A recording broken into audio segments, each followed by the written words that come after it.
Hello दोस्तों, बहुत बहुत स्वागत है मिथुन आईटी चैनल में। मैं मिथुन प्रजापति।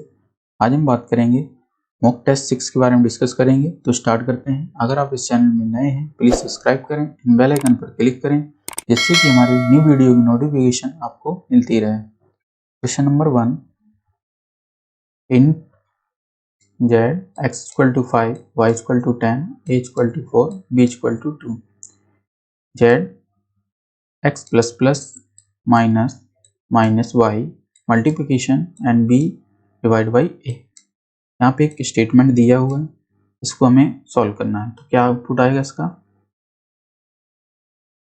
इसमें क्या है, increment and decrement operator use किए गए हैं एंड मल्टीप्लिकेशन एंड डिवाइडेड। तो सबसे पहले हम क्या करेंगे, हम पहले इंक्रीमेंट एंड डिक्रीमेंट को यूज करेंगे। तो यहाँ पे क्या होगा, इंक्रीमेंट। ये किस टाइप का इंक्रीमेंट है? ये पोस्ट इंक्रीमेंट है। तो यहाँ पे पहले इसकी वैल्यू क्या होगी, 5। अभी इसमें कोई भी चेंजेस नहीं होंगे।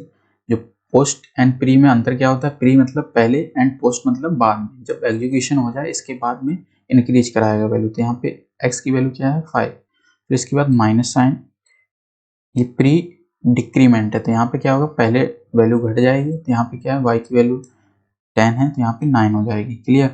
9 माइनस 5, तो यहाँ पे वैल्यू क्या आएगी, आंसर इज 4। x जो है प्लस प्लस अब ये चलेगा। तो यहाँ पे x की जो वैल्यू आई है अभी पूरी टोटल वैल्यू 4, अब देन इसको इंक्रीज कर देगा। तो यहाँ पे 4 की जगह पे 5 आ जाएगा। अब इसके बाद b डिवाइड बाई a, तो 4 डिवाइड बाई 2, तो यहाँ पे आएगा 2। देन मल्टीप्लिकेशन का साइन लगाया, 5 मल्टीप्लाई 2, तो यहाँ पे क्या आएगा, answer is 10, c। Clear? Next question, with every use of memory allocation function, what function should be to release allocate memory which is no longer needed? तो इसका आंसर क्या होगा,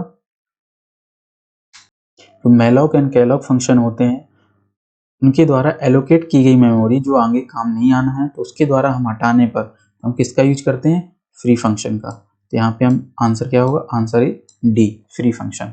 ये हटाने का काम करता है। Next question,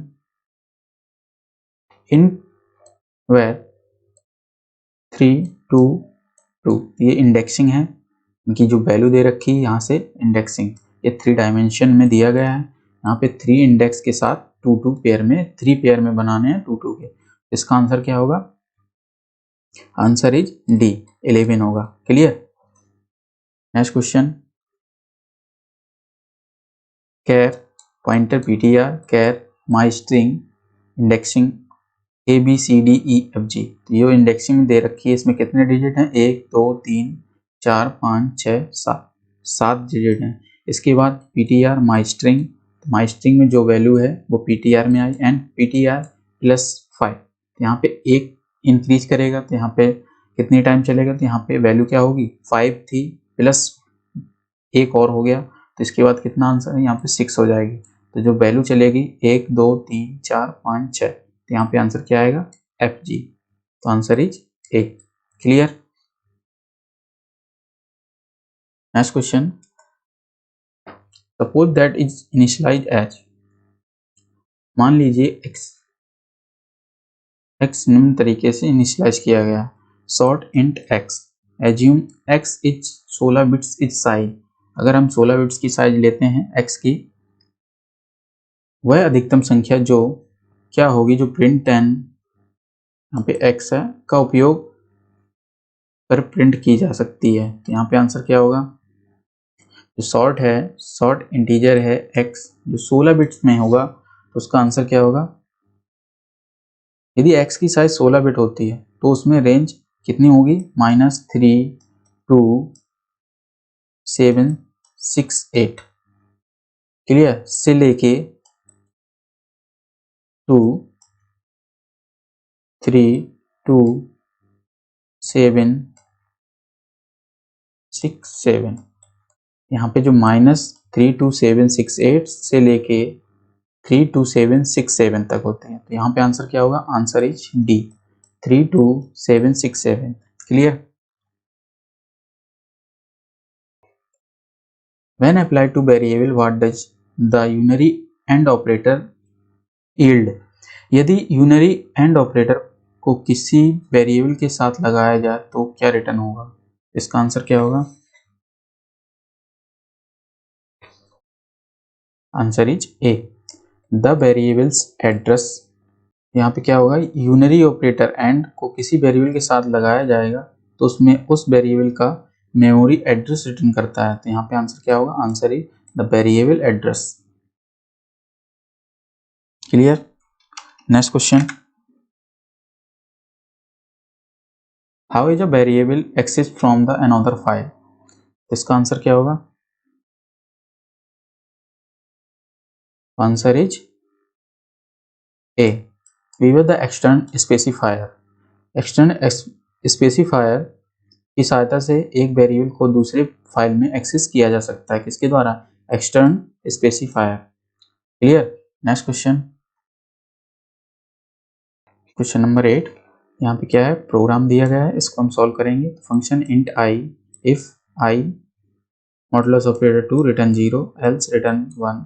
main function int I 3 function I and I function आई, इसमें 2 बार कॉल किया गया फंक्शन को, and print D I, D की वैल्यू को प्रिंट करना है। तो यहाँ पे क्या होगा, फंक्शन इंट कॉल करेगा, इसमें कॉल करने के बाद यहाँ पे कंडीशन देखेगा 3 डिवाइड बाई 2, तो यहाँ पे रिटर्न आएगा 2।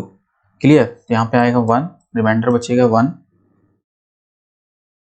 अगर पहली बार फंक्शन कॉल होने पर 0 रिटर्न होगा और दूसरी बार फंक्शन को कॉल करने पर 1 रिटर्न होगा, तो इसकी वैल्यू क्या आएगी? 1। तो answer is B. Clear? Next question, question number 9। Given the piece of code, यहाँ पे int a index value 50, int ptr, int pointer pa equal to a में असाइन की गई वैल्यू pa की। इसका आंसर क्या होगा? इसमें पूछा गया है to access the 6th element of the array which of the following incorrect. जो एक्सेस करने के लिए दिया गया है वैल्यू एरे में 6 एलिमेंट को एक्सेस करने के लिए, यहाँ पे गलत कौन सा है जो 6 एलिमेंट को एक्सेस ना कर सके? यहाँ पे आंसर क्या होगा? यहाँ पे आंसर आएगा, आंसर इज डी, ये एक्सेस नहीं कर पाएगा, छठवें एलिमेंट से। क्लियर? तो answer is D. Next question, regarding the scope of the variable identify the incorrect statement. Variable के स्कोप के संदर्भ में गलत स्टेटमेंट कौन सा है? तो यहाँ पे आंसर क्या होगा? तो answer is A, automatic variable are automatically initialize to 0। Automatic variable by default किसी भी मान से इनिशियलाइज नहीं होते। तो यहाँ पे आंसर क्या होगा? Answer is A. क्लियर? हम देखेंगे true false. Next question 11। C programs are convert into machine language with the help of interpreter. यहाँ पे आंसर क्या होगा? फॉल्स क्यों होगा? क्योंकि C programming language convert to machine language में कौन करता है? कंपाइलर, इंटरप्रेटर नहीं करता। पाइथन में इंटरप्रेटर करता है। क्लियर? तो यहाँ पे आंसर क्या होगा? Answer is false. क्लियर? तो कन्वर्ट टू कौन करता है सी लैंग्वेज में? कोड्स को compiler. Clear? Next question 12। Every C program must contain a main function. तो आंसर क्या होगा?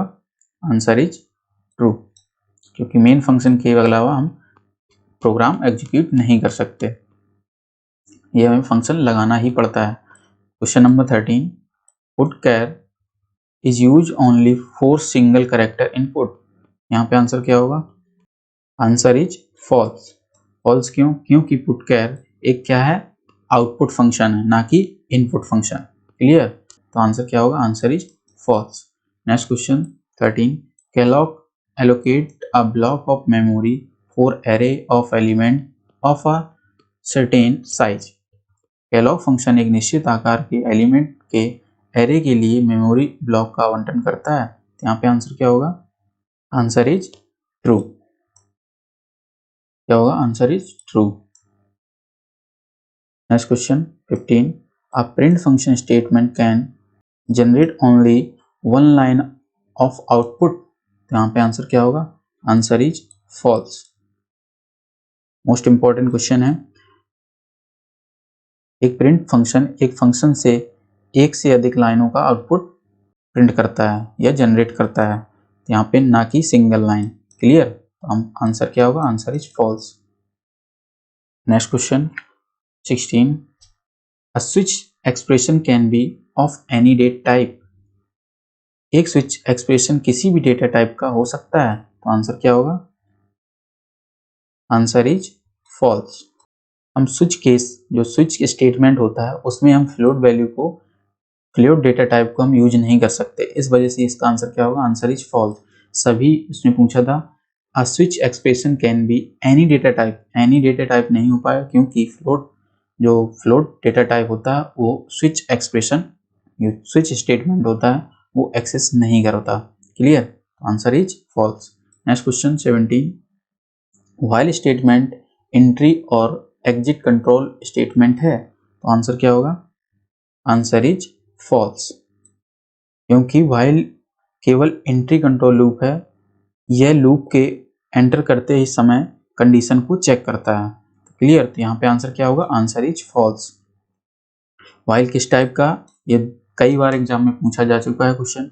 While and for, while loop किस टाइप का कंट्रोल लूप है? तो यहाँ पे आंसर क्या होगा? Answer is while loop is a entry control loop. Next question 18, C treats character string simply as array of character। C character string को समान रूप से एक कैरेक्टर एरे की तरह मानता है, तो यहाँ पे आंसर क्या होगा? Answer is true. A function in C should have at least one argument, यहाँ पे आंसर क्या होगा? Answer is false. क्या होगा? False. Question number 20, S print function writes data to the character array whereas as print function write a data standard output device। इसका answer क्या होगा? Answer is true. Clear? तो answer क्या होगा? True. S print function का उपयोग data को character array में लिखने के लिए, जबकि प्रिंट एफ फंक्शन का हम आउटपुट स्क्रीन के लिए करते हैं। क्लियर? यहाँ पे आंसर क्या होगा? Answer is true. Question number 21, data structure used by malloc for object creation. इसका आंसर क्या होगा? Answer is F. क्या होगा? एफ, क्योंकि मैलॉक फंक्शन ऑब्जेक्ट बनाने के लिए हीप डेटा स्ट्रक्चर को काम में लेता है, तो यहाँ पे क्या होगा? Answer is heap. Next question 22, operator for giving remainder. Remainder operator क्या होता है? जो रिमाइंडर को शेषफल निकालने के लिए, ऑपरेटर फॉर गिविंग रिमाइंडर, शेषफल निकालने के लिए किस ऑपरेटर का यूज करते हैं? बहुत ही सिंपल, यहाँ पे आंसर क्या होगा? मॉडुलस ऑपरेटर को। तो आंसर इज ए। क्लियर? हम मॉडुलस ऑपरेटर के द्वारा हम रिमाइंडर, जो शेषफल बचता है, उससे हम निकालते हैं। Clear? Question number 23, do while loop. Do while loop किस टाइप? अभी हमने जस्ट ट्रू फॉल्स में किया था, वहां पे पूछा था व्हाइल लूप किस टाइप का है, यहाँ पे पूछा है डू व्हाइल लूप, तो यहाँ पे आंसर क्या होगा? Answer is H, exit control loop. Do while loop होता है वो किस तरीके का लूप होता है? Exit control loop. और जैसे कि क्वेश्चन 24 में पूछा है व्हाइल लूप क्या है? While loop is a entry control loop, तो यहाँ पे आंसर क्या होगा? Entry control loop. इसका आंसर क्या होगा व्हाइल लूप का? तो व्हाइल लूप क्या किस तरीके का लूप होता है? Entry control loop.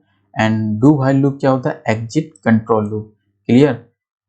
Most important question है व्हाइल एंड डू व्हाइल, इसमें कई बार क्वेश्चन पूछे जा चुके हैं ओ लेवल एग्जाम में। क्लियर? आप लोगों से रिक्वेस्ट है वीडियो को ज़्यादा से ज़्यादा शेयर करें एंड लाइक जरूर कीजिए। Next question 25, fun 1 X Y is example of. ये किसका उदाहरण है? कि जैसे कि इसमें क्या है? Fun 1 and X Y is example of, तो ये किस तरीके का एग्जाम्पल है? ये कॉल वाई वैल्यू का एग्जाम्पल है, तो यहाँ पे आंसर क्या होगा? आंसर इज जी, क्योंकि इसमें पैरामीटर के रूप में इसमें सिर्फ वैल्यू को पास किया गया था, यहाँ पे call by value. Question number 26, assignment of a with B. A का मान बी को देना, तो यहाँ पे आंसर क्या होगा? असाइनमेंट, तो एक जो वैल्यू है एंड बी, तो ए की वैल्यू वो किस में इंटर कर रहा है, तो बी में, तो असाइनमेंट ऑपरेटर का यूज किया, तो यहाँ पे आंसर क्या होगा, आंसर इज आई। क्लियर, यहाँ पे a assignment B. Next question 27, which is not portable, यहाँ पे आंसर क्या होगा, answer is J. Binary file portable file नहीं होती, यहाँ पे आंसर क्या होगा, J. Question number 28, which is not possible in C, इसका आंसर क्या होगा, answer is K, no match, क्योंकि इसमें इसका आंसर देने के लिए इसमें कोई भी आंसर नहीं दिया गया है, तो यहाँ पे no match. Clear. Next question 29, swap A and B without temporary variable, तो इसका आंसर क्या होगा, आंसर इज डी। इसके द्वारा हम स्वैप कर सकते हैं प्रोग्राम को। Clear. Next question 30, compiler converts a source file to, तो इसका आंसर क्या होगा, answer is E. Source file object file में कन्वर्ट करती है, तो यहाँ पे आंसर क्या होगा, कंपाइलर एक सोर्स फाइल को ऑब्जेक्ट फाइल में बदलता है, यहाँ पे answer is E. Clear.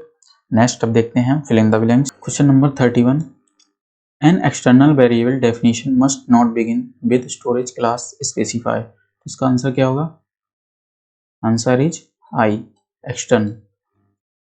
Next question 32, a registered variable is expected to be placed in the machine, तो इसका आंसर क्या होगा, answer is J, registered. Next question, for and static variable initialize must be constant expression, यहाँ पे answer क्या होगा, answer is O, type depth.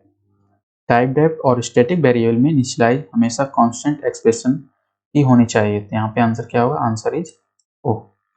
Next question 34, when a function calls itself, each invocation gets a fresh set of variable independent of the previous invocation, जब कोई भी function अपने आप को कॉल कर प्रत्येक चरण में पिछले चरण से स्वतंत्र वेरिएबल को नया सेट बनाता है, तो इसका आंसर क्या होगा, answer is H, automatic variable. Clear, यहाँ पे answer is H. Question number 35, has defined statement calls for simplest type of substitution, तो इसका आंसर क्या होगा, answer is A, macro has defined. Clear, तो आंसर क्या होगा, macro. Next question, question number 36, the function lseek provide a way to read और write file in read, तो इसका आंसर क्या होगा, answer is C, randomly. Clear. Next question 37, print percentage X max S can be use to print at most character from a string, तो इसका answer क्या होगा, answer is E, max. दिए गए फंक्शन का द्वारा स्ट्रिंग एस में max variable का मान बराबर करेक्टर को प्रिंट किया जा सकता है, यहाँ पे answer is max. Next question 38, file is defined with an file statement, इसका आंसर क्या होगा, तो आंसर इज एम। एम क्यों होगा, वर्ड नॉट अवेलेबल, क्योंकि file statement has defined statement के द्वारा परिभाषित किया जाता है, तो यहाँ पे कोई भी हैज डिफाइंड फंक्शन नहीं दिया, इस वजह से word not available. Clear. Next question 39, the process of allocating memory at run time is known as, यहाँ पे आंसर क्या होगा, answer is K, dynamic memory allocation, answer is K. Next question 40, the function getChar returns when there is no more input character, function getChar return करता है जब वहां कोई और अधिक इनपुट करेक्टर नहीं हो, तो यहाँ आंसर क्या होगा, answer is an, end of file. Clear, end of file function को जब कोई भी अलग इनपुट में नहीं मिलता तो वह end of file character return करता है जो फाइल के अंत तक दर्शाता है, तो यहाँ पे end of file. Clear. Clear, I hope आपको वीडियो समझ आई हो। वीडियो को ज़्यादा से ज़्यादा शेयर करें एंड लाइक करें। चैनल को ज़रूर सब्सक्राइब करें। Thank you.